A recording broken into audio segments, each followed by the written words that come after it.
Burp. Oh, bet you guys haven't seen one of these in a while. Stole it out of Uncle Ryan's fridge. Cheers to you, Uncle Ryan. Thank you. Guys, it's 8:51. It's a Tuesday. I'm tired, but I'm going to bring the heat because this is an incredibly important topic, and I truly want our partnership to grow. And I feel like we're starting to see the fruits of our labor. I've had several of you, you know, I call you rookie team leaders, kind of second year reps. You just finished your first summer. Some of you aren't even done yet. And I've had several of you reach out and say, hey, thanks for making those recruiting podcasts. It's been super, super helpful. So means a lot that you guys listen, means a lot that you want to improve and get better and learn and grow and develop and work and be a part of the elite family. So this will be the third part of our How to Recruit series, and I'm going to go through some really in-depth stuff about how to explain pay and how I go over pay while I'm in the recruiting meeting, and then I want to talk about what needs to happen after the recruiting meeting. So, some really important topics, some stuff that I think will apply very well to all of you. But before I do that, a brief recap of the first 2 weeks, because it takes an average of 7 times before you really retain something that you've heard. So you've heard it once in the first podcast, twice in the second podcast.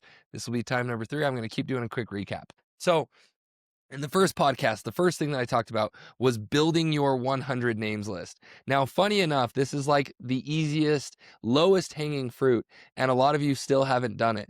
So if you haven't tried to build a 100 names list, and if you haven't shared it with your team leader, do so now. Seriously, pause this and spend 30 minutes building out that 100 names list. We talked about kind of identifying people that are most likely from that 100 names list to actually sell. And then we need to contact them, and your team leader can help you do that.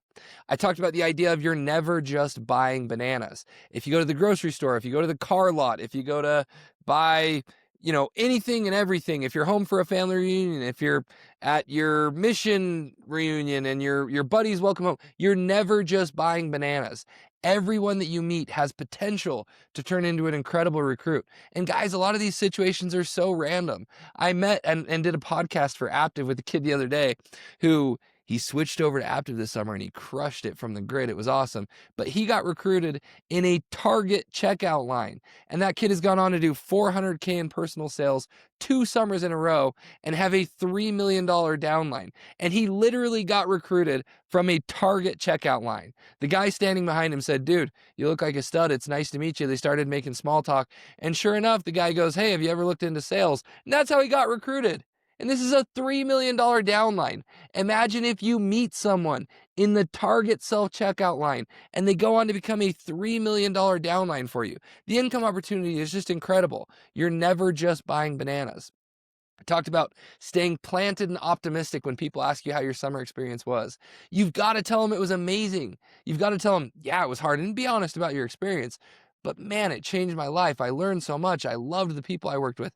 Everything else in that realm, you've got to be planted and optimistic, and that's going to lead to recruits later down the road.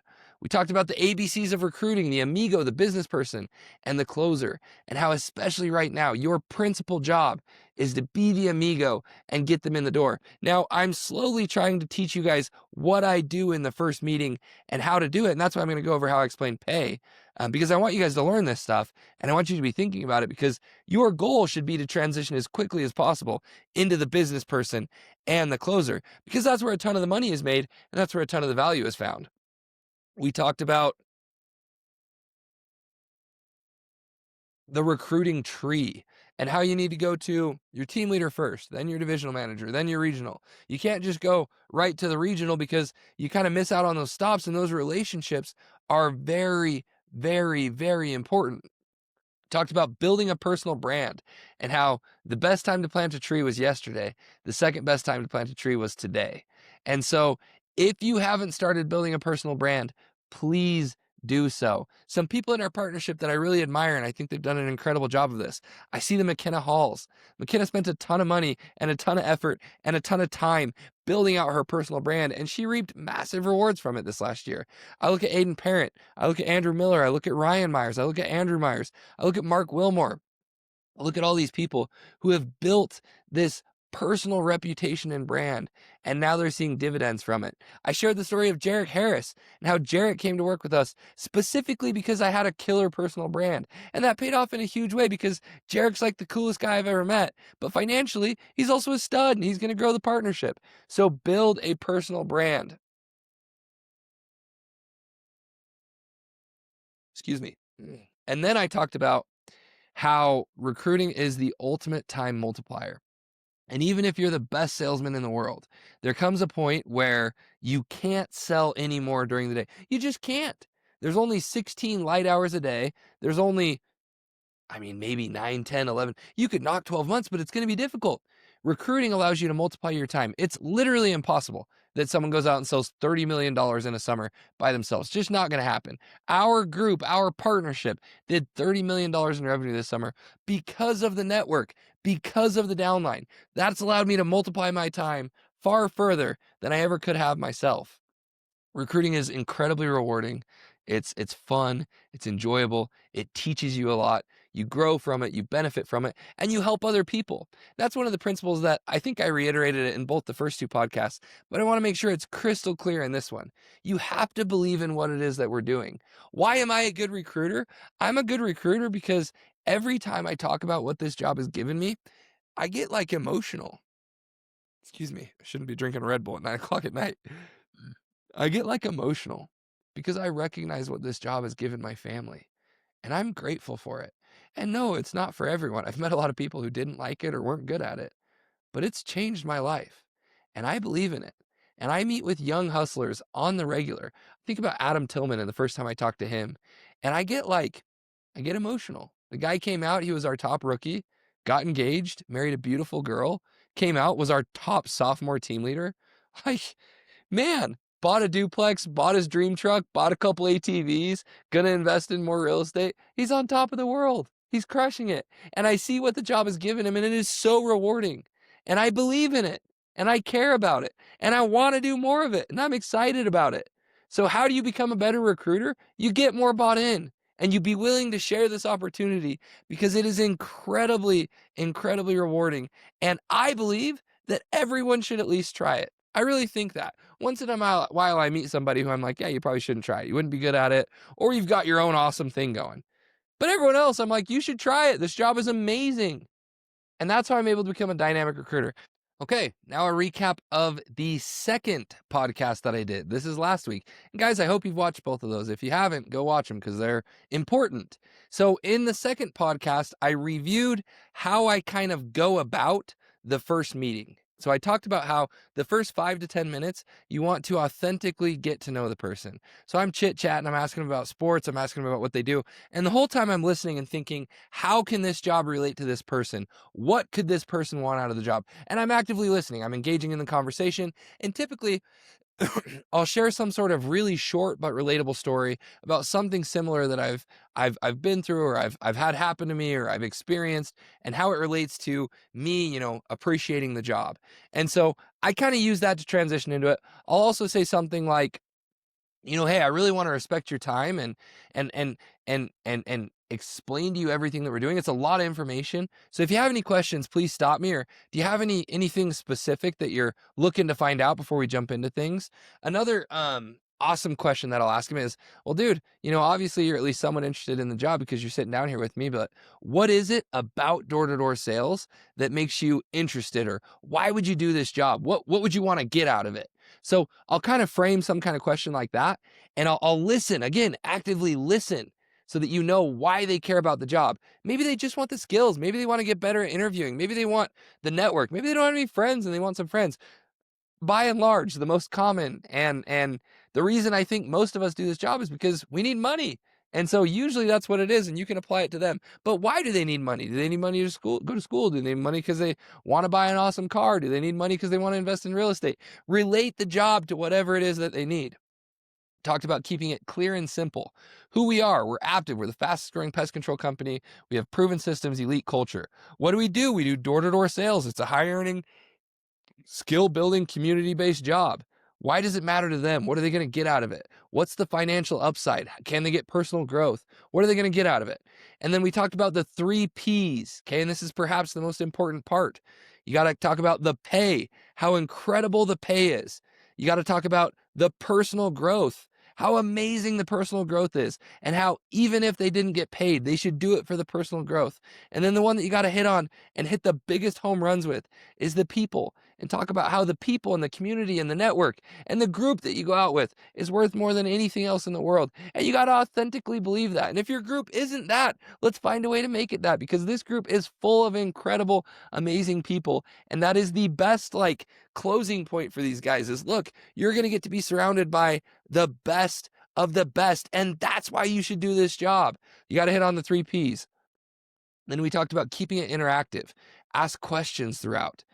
Make it two-sided, not just a monologue. Address concerns naturally and honestly. Okay, be honest. It's really hard. Not everyone hits the rent bonus. The days are long, but here's why you should do it, and always end on a positive. We talked about doing some follow-up and reinforcing with a kind text afterwards. And then perhaps the most important, the first meeting is 80% fellowshipping, 20% business. Don't expect them to sign right away. Sometimes they do, but a lot of times they don't. And either way, the gold is in the follow-up. So you've got to keep up with them after the meeting. Don't just let them fall by the wayside. Now, I told you that I want you guys to learn and grow and gain skills and get better and better so that you can go from being just the amigo to the business guy to the closer. I'm going to share 3 minutes. I'm going to make it brief of how I explain pay as I'm going through the meeting. And I want you guys to tune into this, and I want you to pay attention, and I want you to practice it. And you're going to feel kind of funny, but it's just like a door approach. This part at least is, because I'm very well rehearsed. I'm very well versed in how I explain the pay, because it is confusing and it is complicated, and I want it to be crystal clear, and I want them to understand it perfectly. So I'll say something like this. Awesome. Well, like I mentioned, this is a totally commission-based job, and I've got the pay plan pulled up on my screen. Okay, so they're looking at the pay plan, and so am I. I'll say, awesome. This job is a totally commission-based job, and just like I explained, and just like we talked about, the harder you work, the better you get at it, and the better you get at it, the more you earn. And so the really, really cool thing about Aptiv is we have a tiered pay plan, which means the more that you sell, you hit these benchmarks, and you can see that this pay scale goes up. You're at 18%, then 23, then 25, then 27, and so on and so forth, and it maxes out at a 70% commission. The more that you sell every time you hit one of these benchmarks, the more commission that you get to keep from each deal. Now, each of these benchmarks is even more important because each time you hit one, you don't just get the extra commission going forward, you also get it over everything that you've sold previously. So every time you hit a benchmark, it's almost like you get a $2,000 bonus because the commission that you've earned goes up. You go from an 18% to a 23% to a 25% to a 27%, and so on and so forth. Now, another thing that I love about Aptiv is our pay plan is incredibly aggressive. And so we've completely standardized everything. It's fully transparent. And you're going to know that if you work the hardest, if you sell the most, you will 100% earn the biggest commission. And that doesn't need to be a secret. It doesn't need to be something that you don't tell anybody. It's something that you should be proud of because you're earning it. Obviously, on the flip side of that, if you don't work hard, if you don't practice, if you don't master the skill set, and you don't earn the biggest commission, you have no one to blame but yourself. And so right off the rip, I mean, I'd look at you and I'd ask, what are you hoping to make this summer? Okay, well, let's look at the pay scale. That means you need to service at least 150K in revenue. Now, that's not easy. That's difficult. Certainly not all of our first-year sales reps service 150K in revenue. That's hard. That said, it's not impossible. I mean, dude, just this last summer, we had 30, 40, 25. We had 5 guys on my team, whatever it is, come up with an accurate stat. We had 30 guys, 30 first-year sales reps in the partnership do over 150K in revenue. So it's hard, but if you're in the top 15, top 20%, it's well within reach. And you can tell me, but do you have a top 20% work ethic? Do you have a top 20% skill set? Can you learn better than the top 20%? Awesome. Now, the other side of things that everyone always likes to ask is, what's the best case scenario? What's the worst case scenario? Well, the worst case scenario is that you quit. And if you quit, all of the commission that you earned goes to Aptiv. And you don't want that. Okay. You don't want to forego your commissions. So do not quit the job. It's not worth going out if you're going to quit. So you need to be resolved right now that you're not going to quit. Now, best case scenario is crazy. Our top rookie this last year was Ryan Paye in San Diego, and he did over $380,000 in service revenue. The year before that, it was Adam Tillman. He did over $420,000 in service revenue. You can do the math on that, but these guys are making $200,000 in a 4-month summer, and that's just crazy. Our top experienced rep right now is Alex Moises. He's at $700,000 in sales, and he's going to make a 75% commission on that. So again, you can do the math, but it gets incredibly crazy really, really fast. And at this point, you're going to kind of see their eyes like, oh my gosh. Now, I want to explain a couple other things. Okay. When you sign up a customer, so right here, you're looking at this revenue benchmark, it's $106,000. That basically means that you sold 106 customers. Okay. So our average contract value is about $1,000. You can sell it for more. You can sell it for as much as you want. I've seen contracts for $2,000. You can sell it for less. The cheapest we can go is about $550. There's no penalty if you sell it for less, but obviously you're trying to max out your contract value because you make your percentage of revenue on whatever you sell it for. So you want to keep it as big as possible, but on average, it's about $1,000. When you sign someone up for $1,000, they don't pay the whole year in full. They just pay for the first visit. Now that first visit, you can go as cheap as $29. You can go as expensive as you like. A good average is about $65. Okay. So the company only collects $65. They don't pay you your entire commission all at once. They go and collect monthly installments from these customers. So they pay $65 the first time, and then they basically pay $85 a month after that. Your pay schedule is moderately similar to this. You're going to get a check every Friday. We call that the upfront commission. And depending on the contract value you sell them at, between $75 and $150 per account. You get about $100 per account.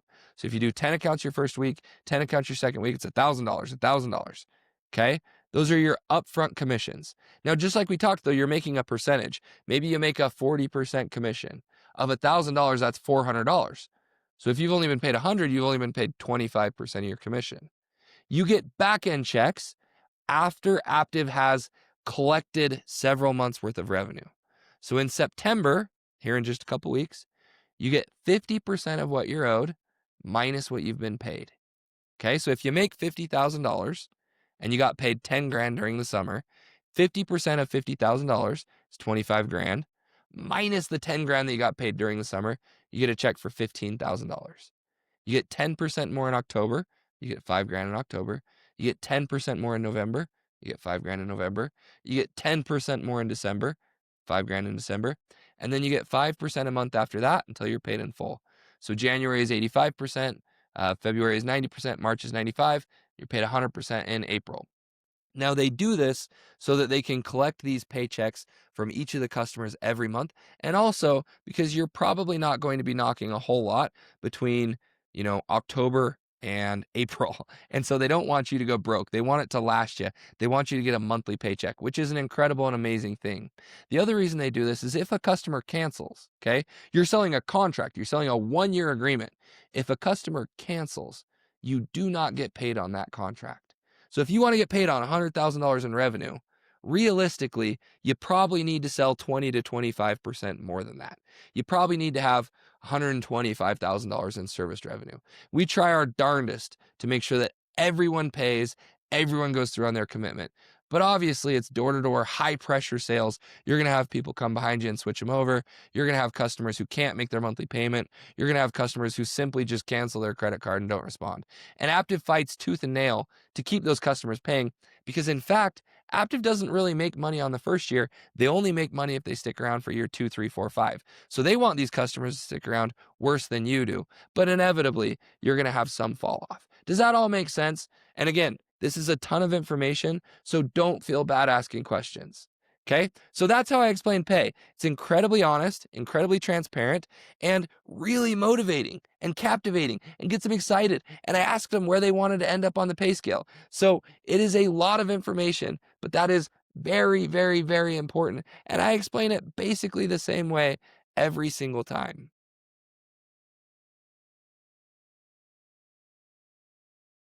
Um, I want to briefly talk about a couple other topics, and then I'm going to wrap this podcast up, and I'm going to keep doing more of these. I need to explain how I go over rent. I need to explain how I go over things like the bonuses and the multi-year residuals and everything else. And I'll go through all that, but that's enough like concrete learning for this one. Listen to that 5 times over if you want.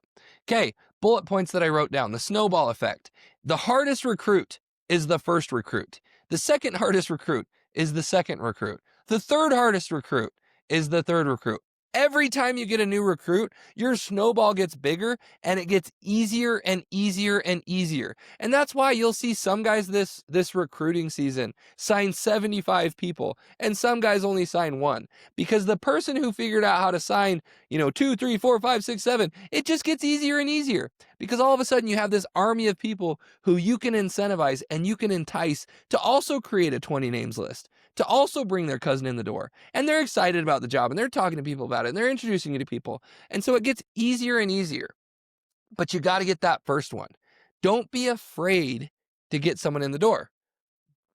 Now, that brings me to point number 2. Recruiting by nature is a little bit uncomfortable. Just like you were probably nervous and uneasy when you approached your first door and knocked on it, recruiting is the same way. You're going to feel like a moron and you're going to get told no. And you're going to get asked, well, Johnny, we haven't talked in 3 years. Why are you bugging me about this? Are you insincere? And people do that. But as long as you truly believe in the opportunity, what does it matter? What does it matter? You have a mission. You have a goal. You want to be the recruiter. You want to get on top. You want to be the best. Be willing to be the recruiter. People always tell me, I just don't want to be that guy. Okay. And I get it. I don't either. I love being loved maybe more than anything else. I hate it when people don't like me. But if you go about it authentically and you're just honest with your intentions and you truly believe in what you do, people respect it and they appreciate it. And in fact, they long for it. They want to be a part of something. Guys, I've been a recruiter for 12 years. I've had good experiences. I've had bad experiences. But at the end of the day, I've just realized I'm just me. And I'm honest with people. And if it's not in their best interest and they tell me no and they don't want to do it, that's totally okay. I get it. I'm not offended. I'm not frustrated. I'm not mad. It's okay. And hopefully they do. And if they get offended or frustrated because I invite them to an opportunity that I truly believe in, well, that's on them. That's not my problem. So be comfortable being a little bit uncomfortable. Just like by the time you knocked your 100th day and you're 10,000 decision makers in, you're not really fazed by a no on the doors anymore. Recruiting's the same way. After you've tried 10 times, 20 times, 30 times, it gets easier. Not only does it get easier, you get better at it. So become comfortable being uncomfortable. Now, I want to end on 2 thoughts. Thought number 1, how do you add value for the people that you've recruited? Okay, you sign somebody, now what? Now what? You got to become their best friend and you got to become someone who they would want to be. Help them reach their goals. Help them get fit. Be the fittest person you've ever been yourself. Help them do better in school. Challenge them. Support them. Build an authentic relationship with them, but become the person that they want to become so that they can emulate you, because that's what this relationship is. They're wanting to work with you because they want to get to where you are. They want to work with Mark because they want to get to where Mark is. And so you have to lead them. You have to guide them. You have to be a true leader and set the example. There's nothing that pisses me off worse than when a leader recruits somebody and then says, don't do what I do. Okay, that is the lamest. Like, you're not a leader. Get out of here with that. Lead them. Be the type of person that they would want to be. Authentically, guys, sometimes I feel like my life is a mess and I have my own issues, okay? And I don't ever talk about them, and most of you guys will never know about them, but I struggle sometimes. I have days where I feel depressed. Anyways, I have my own issues. Like, there are days where I feel depressed and it's weird because I have everything that I want in life, but sometimes we as people just have hard days, okay?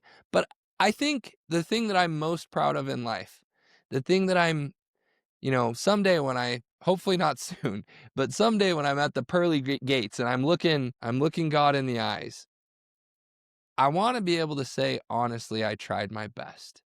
I tried my best as a person. I tried my best as a dad. I tried my best as a husband. I tried my best as a leader. And the thing that I'm most proud of right now in my life is I think I can say that. I think I can say that, especially with work. Like, I try my best. And I want every single one of you to be able to say that authentically with your relationship with these guys, with what you've done as their leader. Like, I can't overemphasize how important it is to me that we as leaders deliver. You can only believe in this job to the level that I believe in it if you do your best and if you authentically want what's best for your people. Okay? I get so like infuriated when in our partnership, I have a conversation with a newer sales rep and I'm like, how's your relationship with your team leader? And they're like, well, to be honest, he doesn't really talk to me.